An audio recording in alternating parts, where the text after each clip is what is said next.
The line about Republicans defunding police, that one seems to be particularly special because, respectfully to my colleagues on the other side of the aisle, as the wife of a SWAT medic, as the wife of a first responder currently who has served our community for the last 16 years, I can tell you with certainty that no one hates a bad cop more than a good cop. No one. Never like the narco. Got dope like Pablo. Cut throat like Pablo. Chop trees with the Draco. On the north got Diego. Say hasta luego. We'll be in rapping kilo. Snub nose with potato. Take out. Gentleman's time has expired. The chair represents the gentlelady from Florida for 5 minutes. Thank you, Mr. Chairman. Thank you to all our gentlemen for appearing before us today and coming forward. I want to thank you again for your courage today and also for your service to our nation. And as we predicted, our Democrat colleagues have immediately opened up with claims of conspiracy theories, MAGA extremism, mock outrage. Seems the only ones displaying mock outrage up here today are, in fact, the Democrats. Because according to them, journalists who appear before us aren't journalists, and you here today are not whistleblowers, but we in fact know that you are. But interesting times. The line about Republicans defunding police, that one seems to be particularly special because, respectfully to my colleagues on the other side of the aisle, as the wife of a SWAT medic, as the wife of a first responder currently who has served our community for the last 16 years, I can tell you with certainty that no one hates a bad cop more than a good cop. No one. And I see from you nodding your head that you agree with that sentiment. It is inaccurate and wrong to make that assumption that Republicans want to defund police. It is false. Because forcing a political agenda down the throats of our hardworking men and women of the FBI with the threat and then subsequent follow-through of retaliation because they are whistleblowers, because they didn't want to break the law, because they knew that it was wrong to target Americans without cause, and they swore an oath to the United States Constitution, not to a political party. That makes them whistleblowers. That makes them courageous for coming forward and telling the truth. Gentlemen, I'm going to ask you all to please turn on your microphones because we're going to go really fast, okay? Mr. Friend, during your service with the FBI, you served on the FBI SWAT team, correct? Yes. As you heard, my husband is a SWAT medic and has been part of joint operations with the FBI. So I would like to know, what is the threshold for these call-outs? And can you briefly detail the type of crimes warranted for an FBI SWAT team call-out? There's a threat matrix, the SWAT matrix, in order to utilize the tactical team, but it could be as easy as somebody being in possession of a firearm or a request from a local agency just to use the FBI SWAT team. Okay, so Mr. Friend, your security clearance was suspended by the FBI after raising concerns for the use of excessive force with regard to the use of FBI SWAT teams to your direct supervisor, correct? Yes. Would you consider this retaliation? Yes. Thank you. Mr. O'Boyle, you were suspended without pay from the FBI on September 23rd, correct? I was initially suspended on the 26th. The suspension of pay came a little bit later. Thank you for that clarification. You had raised concerns to your chain of command when no action was taken, that you reported these concerns then to Congress, correct? Correct. Once you contacted Congress, you were then suspended. Your top secret security clearance was then suspended for those protected disclosures to Congress, correct? Correct. That seems like retaliation, no? That's to me. Okay. Mr. Allen, you were suspended from the FBI without pay on January 10th, correct? That is correct. You were suspended because you sent links to your squad to provide situational awareness about the FBI investigation on January 6th, correct? Yes. Yes or no? Wasn't open source searches and sharing of information part of the duties of your job? Yes. And subsequently, after doing your job and your supervisors not liking the tone of the open source articles you provided because it didn't fit the FBI's narrative, your security clearance was revoked, correct? To all our whistleblowers, yes or no? Do you believe that the retaliation pattern has a cooling effect on other agents from coming forward or speaking up? Yes or no? Mr. O'Boyle. Absolutely. Yes. Yes. Do you believe that the FBI is purposefully hostile to you for that reason, to keep agents from speaking up? Yes. Yes, without question. Yes. So I think it's clear we have a pattern here.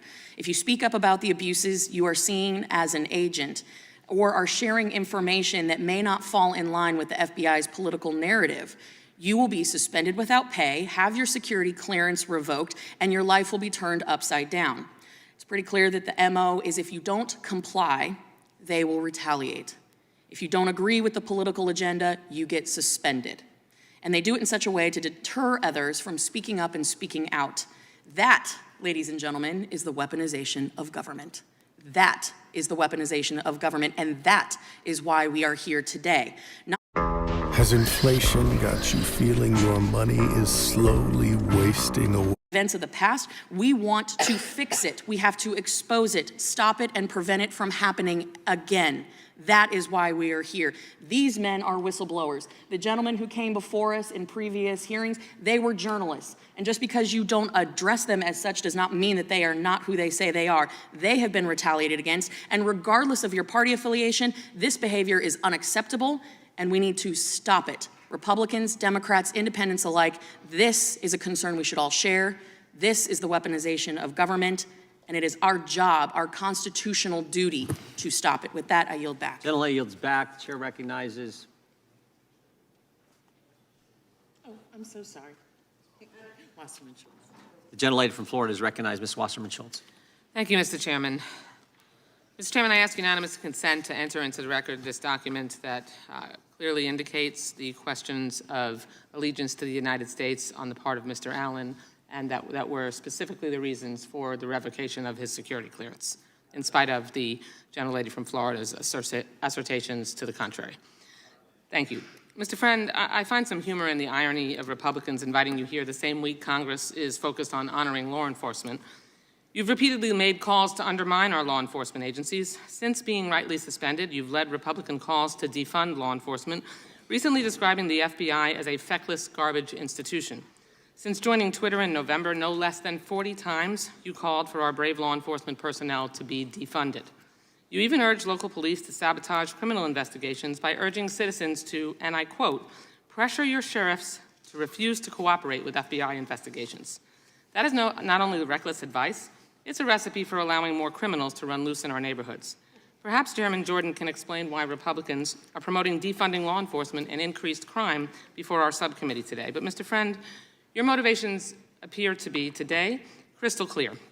For months, you've pressured Republicans to call you to a hearing. In fact, in December, you said Chairman Jordan and Republicans took your complaint of alleged FBI wrongdoing and, quote, used it for campaign rocket fuel and 4-minute appearances on Fox News. And I'll admit, you're right. Republicans are using you, but it goes both ways. You're engaging in the self-promotion of your new book that's about to be released. And what great timing to be on TV and in Congress right before your book tour starts. It's quite coincidental. But let's try to move past your financial exploitations and talk about your objection to the use of a SWAT team to arrest a January 6th suspect in August of 2022. You repeatedly stated that you objected to the use of a SWAT team for the arrest of Tyler Quinton Bench, a man who was involved in the January 6th attack on the Capitol. Mr. Friend, you did not participate in any decisions about the use of the SWAT team, nor were you a member of that SWAT team, correct? Just yes or no, please. I was not a member of that SWAT team. And you didn't participate in any decisions about the use of that SWAT team, correct? Correct. Thank you. You also testified that being a gun owner is a reason why a SWAT team could be used to arrest a suspect, according to the SWAT team official protocols. Mr. Friend, I'd like to ask you to take a look at the screen. Those are on the screen are 2 images of the only member of the 3 percenters arrested in your area that day. For those who don't know, the Anti-Defamation League describes the 3 percenters as a militia movement with, quote, a track record of criminal activity ranging from weapons violations to terrorist plots and attacks. As you can see in the pictures of Mr. Bench at the Capitol on January 6th, he's in full tactical gear, wearing chemical irritant canisters on his tactical vest and a black radio and antenna on his left, with a GoPro-style camera mounted on his right shoulder. The FBI knew Mr. Bench to be both armed and dangerous. The good men and women within federal, state, and local law enforcement know that making the right decision on bringing qualified backup to dangerous situations has life or death consequences. It's a decision that has particularly resonance for law enforcement in my own community. A little over a year before Mr. Bench was arrested, 2 FBI agents in my district in Sunrise, Florida, were shot and killed on the front doorstep while trying to serve an arrest warrant on child pornographers. They were just trying to do their jobs, protecting the American people, when the suspect opened fire and started shooting from inside. In fact, these brave agents who work for what you call a feckless and garbage institution lost their life doing the very work you claim it neglects, chasing down people who exploit children. So yes or no, Mr. Friend? Knowing what you know now about Mr. Bench, that he was known to be heavily armed and a member of a terrorist group, Was it appropriate for the FBI to use a SWAT team as a precaution to protect FBI personnel and other law enforcement officers that day? Yes or no? I can't answer that with a yes or no. I can give you a little bit of context. I'd like to Anybody know that's whether you in still my- think it was inappropriate. I've arrested over 150 violent criminals in my career, never had to use a SWAT team to do it. Okay. The reason for that is because On that individuals day, were yes or cooperative no, with us. reclaiming my time, can you give me a yes or no answer, or even indicate whether you have changed your mind that using a SWAT team to arrest that gentleman was inappropriate? My opinion remains to be anybody who's been cooperative and pledged to surrender in the case Okay. of law enforcement and criminal So charges. the answer is no. shouldn't- a You SWAT also team is not claim, necessary Mr. for that. Reclaiming my time, you also claim that your top secret security clearance was improperly revoked, yet an independent investigation concluded that you demonstrated a number of security concerns, which included that you refused to execute a court-ordered arrest warrant, and when you downloaded documents from intelligence systems to an unauthorized removable flash drive. The cherry on top could be your unauthorized recording of executive management, which I'm sure you know violates Florida law, along with your unsanctioned interviews with Sputnik News, established by the Russian government in 2014 and fully owned by the Kremlin and Putin's cronies. Time of the I gentlelady think has it's expired. clear who is weaponizing government. I Gentleman yield from, back. the gentleman from Florida is recognized for 5 minutes. Thank you, Mr. Chairman. Mr. Friend, do you want to quickly respond to that? Because she cut you off. I want to let you respond to those Yeah, questions. I can quickly respond to that. So the, you have to bring up, so the, Well, let me help you. yeah, go ahead. So, Prompt me. so instead of using a SWAT team, if a suspect is being cooperative and in your testimony and in your experience as an FBI agent and a law enforcement officer, it's not necessary to use a SWAT team to go in with guns ablazing and pulled out and going after an individual when that individual is cooperating. And that wasn't that part of your testimony? That's part of my testimony. It's part of what I brought forward in my whistleblower disclosure. And that's in your experience as how many violent criminals have you arrested? I've arrested over 150, and I have 5 years of SWAT experience. And you didn't have to use, there wasn't necessity in some of those circumstances to use SWAT team because the individual was cooperating. Never a single time. And in your testimony, the individual that you were referring to that a SWAT team should not have been used on but was being used on for political purposes was somebody that was cooperating, correct? Yes. Based on your testimony, everybody else's testimony, which, by the way, I want to thank you guys for being here. I know it takes a lot of courage to do it. I want to thank you for your service as a military veteran myself who served, I was probably in Iraq when some of you guys were there. I want to thank you for that. I want to thank you for standing up for the Constitution, for America, because I know that this is difficult to go through, what your families are going through, being barricaded out of having your personal belongings, not being able to get pay, the FBI taking away your security clearances so you can't get a job. I commend you for standing up for American values and commend you for standing up for what you believe are huge misgrievances that are going on at the FBI. And based on y'all's testimony, the report that we have seen, the FBI has turned into the enforcement arm of the Democratic Party, going after pro-life individuals, going after individuals who were not in restricted areas on January 6th, who were not violent on January 6th, using SWAT teams to go after them to try to intimidate them. And then when officers like yourself, who have served our country,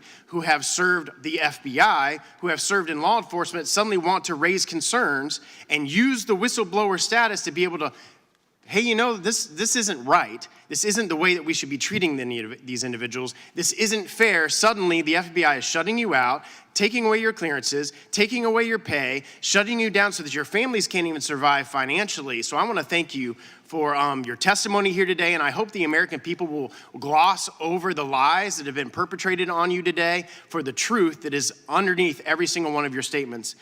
Egregious abuse, misallocation of law enforcement resources, misconduct in leadership ranks of the FBI. And I've been here 5 years, and during that period of time, Director Wray and AG Garland have both sat in desks just like that, under oath, and testified that they would not retaliate against whistleblowers. And it's my understanding, Mr. Friend, that you went through all of the required regulations at the FBI in order to raise your concerns to your supervisors. Is that correct? Yes. So you followed inside protocol for the FBI, utilizing whistleblower statute protection, information, regulations through the FBI to make your complaints and information be known. Yes. And you did that to your supervisors. 3 levels of supervisors. 3 levels of supervisors, and the response to that was losing your security clearance, shutting you out, losing your job, taking away your pay. That's correct.